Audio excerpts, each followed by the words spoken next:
திருவள்ளூர் மாவட்டம் பூந்தமல்லிக்கு அருகே ஓட்டு கட்டடத்தில் செயல்பட்டு வந்த அரசு பள்ளிக்கு ரவுண்ட் டேபிள் இந்தியா தொண்டு அமைப்பு 2 வகுப்பறைகள் கொண்ட கட்டடத்தை கட்டிக் கொடுத்துள்ளது.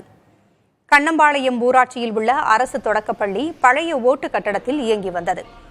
இதுகுறித்து அறிந்த Madras Sterling Round Table India தொண்டு அமைப்பு அப்பள்ளிக்கு 2 வகுப்பறைகள் கொண்ட கட்டடத்தை கட்டிக் கொடுத்துள்ளது.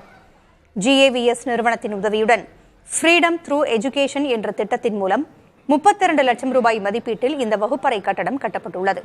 இதன் திறப்பு விழாவில் ரவுண்ட் டேபிள் இந்தியா அமைப்பின் நிர்வாகிகள், அப்பகுதி ஊராட்சி நிர்வாகிகள் உள்ளிட்டோர் பங்கேற்றனர்.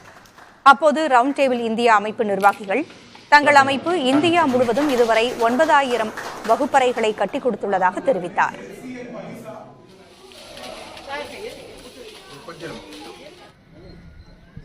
ரவுண்ட் டேபிள் இந்தியா கடந்த 62 வருஷமாக கிட்டத்தட்ட 9000 கிளாஸ் ரூம் கட்டி கொடுத்துருக்கோம் இந்தியா ஃபுல்லா. நாங்க எங்களோட டீம் இங்க ஸ்கவுட் பண்ணி ஐடென்டிஃபை பண்ணாங்க. இந்த வில்லேஜையும் இந்த ஸ்கூலையும் ஐடென்டிஃபை பண்ணி எங்க சேர்மன் கிட்ட சொன்னாங்க. சேர்மன் கௌரவ் அவர் தான் அந்த டேபிள்ல இருந்து இது பண்ணாரு. ஸோ அவர்கிட்ட சொன்னாங்க. அதுக்கப்புறம் அது எங்களோட ஏரியாவுக்கு வரும். நாங்க அதை அப்ரூவல் கொடுத்துட்டு எங்க கார்பரேட் டோனரோட சப்போர்ட்டோட நாங்க இங்க கட்டி கொடுத்துருக்கோம். இங்கே காலை உணவு திட்டமும் மதிய திட்டங்கள் எல்லாமே மாணவர்கள் அங்கேயே அமர்ந்து சாப்பிட்டு இருந்தாங்க. காலை சாப்பாடு அங்கேயே சாப்பிட்டாங்க, மதியான சாப்பாடு அங்கேயே சாப்பிட்டு இருந்தாங்க. வகுப்பறையும் நடந்துட்டு இருந்ததுனால சிறப்பா நடத்த முடியல மாணவர்களுக்கு.